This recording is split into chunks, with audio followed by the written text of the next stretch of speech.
ఉన్నాయి ఇవాళ. అందుకని రోజు మనం మాట్లాడుకునే మాట నేను మాట్లాడను. జై చంద్రబాబు నాయుడు గారు, జై పవన్ కళ్యాణ్, జై నరేంద్ర మోడీ. నాకు వచ్చిన ప్రతి ఓటు నా తమ్ముడు శ్రీనివాస్ వర్మకు రావాలి. అతనికి ఒక ఓటు ఎక్కువ వచ్చినా బాగలేదు, కానీ నాకన్నా అతనికి ఒక ఓటు తక్కువ వచ్చినా చెడ్డ పేరు నాకు వస్తుంది. అంచేత మీరందరూ తమ్ముడు శ్రీనివాస్ వర్మని మంచి మెజార్టీతో గెలిపించాలి. చంద్రబాబు నాయుడు అందరికీ నమస్కారం. మిత్రులారా, సమయం తక్కువ ఉన్నది, క్లుప్తంగా మాట్లాడతాం. ఏదైతే జరుగుతున్నటువంటి ఎన్నికల్లో 3 పార్టీల కూటమి ఏదైతే ప్రపంచ దేశాల్లో భారతదేశాన్ని అగ్రరాజ్యంగా తీర్చిదిద్దినటువంటి వ్యక్తి నరేంద్ర మోడీ 14 సంవత్సరాల పాటు ఈ రాష్ట్రాన్ని అభివృద్ధి పదంలో నడిపించినటువంటి నారా చంద్రబాబు నాయుడు గారి నేతృత్వంలో, అలాగే పవన్ స్టార్ జనసేనాధిపతి పవన్ కళ్యాణ్ గారి నాయకత్వంలో ఉన్నటువంటి జనసేన పార్టీలు 3 కలిపి కూటమిగా ఏర్పడి ఎన్నికల్లో పోటీ చేస్తున్నాయి. ఇవాళ మిత్రులారా, పవన్ కళ్యాణ్ గారు చేసేటువంటి త్యాగాలు, పవన్ కళ్యాణ్ గారు సీట్ల గురించి ఆలోచించకుండా తక్కువ సీట్లతో సరిపెట్టుకుని ఈరోజు ఈ రాష్ట్రంలో కూటమి ఏర్పడడానికి ముఖ్యమైనటువంటి కారకుడు పవన్ కళ్యాణ్ గారు అనేటువంటి విషయం చెప్తా ఉన్నాను. మరి పవన్ కళ్యాణ్ గారు చేసినటువంటి త్యాగాలు,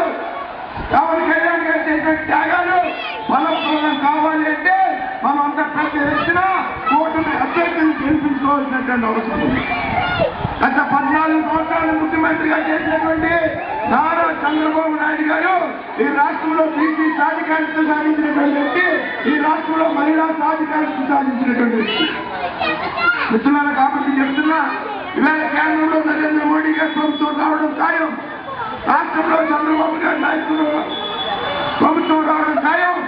నేనేం చెప్తానంటే, కేంద్రంలో ఏ ప్రభుత్వం అధికారంలో ఉందో ఆ పార్టీకి చెందినటువంటి వ్యక్తిని పార్లమెంట్ సభ్యుడిగా ఎన్నుకోవాల్సినటువంటి అవసరం ఉంది.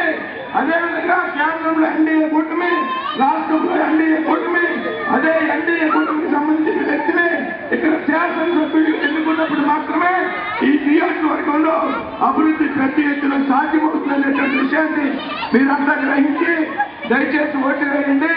ఇప్పుడే చెప్పారు రఘురామకృష్ణరాజు గారు, నాకన్నా ఒక ఓటు శ్రీనివాస్ వర్మకి ఎక్కువ రావాలని. ఖచ్చితంగా నమ్మకం నాకుంది మిత్రులారా, ఆ విశ్వాసం నాకుంది. నేను ఈ ప్రాంతంలో ప్రతి గ్రామంతో పరిచయాలు ఉన్నటువంటి వ్యక్తిని.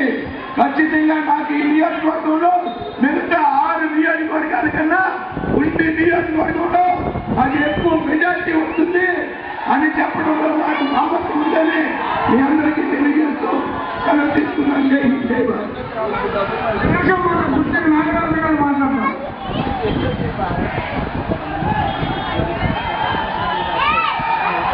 స్వర్ణాంధ్రప్రదేశ్ సృష్టికర్త, నవ్యాంధ్రప్రదేశ్ నిర్మాత, తెలుగుదేశం పార్టీ జాతీయ అధ్యక్షులు శ్రీ నారా చంద్రబాబు నాయుడు గారు ఈరోజు మన ఉండి నియోజకవర్గం రావడం చాలా అదృష్టం.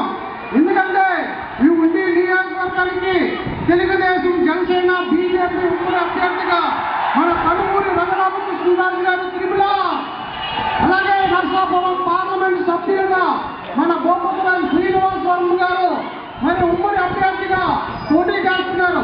ఇద్దరు అభ్యర్థులను కూడా మనం భారీ మెజార్టీతో గెలిపించి మన జనసేన పార్టీ అధినేత శ్రీ పవన్ కళ్యాణ్ గారికి, అదేవిధంగా మన తెలుగుదేశం పార్టీ జాతీయ అధ్యక్షుడు శ్రీ నారా చంద్రబాబు నాయుడు గారికి ఇద్దరిని కూడా భారీ మెజార్టీతో గెలిపించి మనం అప్పగించాలని కోరుకుంటూ ఈ అవకాశం ఇచ్చిన పెద్దలు, పూర్తిలు మన నారా చంద్రబాబు నాయుడు గారికి, మన ఉండి నియోజకవర్గ శాసనసభ్యులు మంత్రి రామరాజు గారికి, తిరుమల గారికి, శ్రీనివాస గారికి హృదయపూర్వక నమస్కారాలు తెలియజేసుకుంటున్నా. ఇప్పుడు మీరంతా ఎంతో ఆసక్తిగా ఎదురు చూస్తున్నా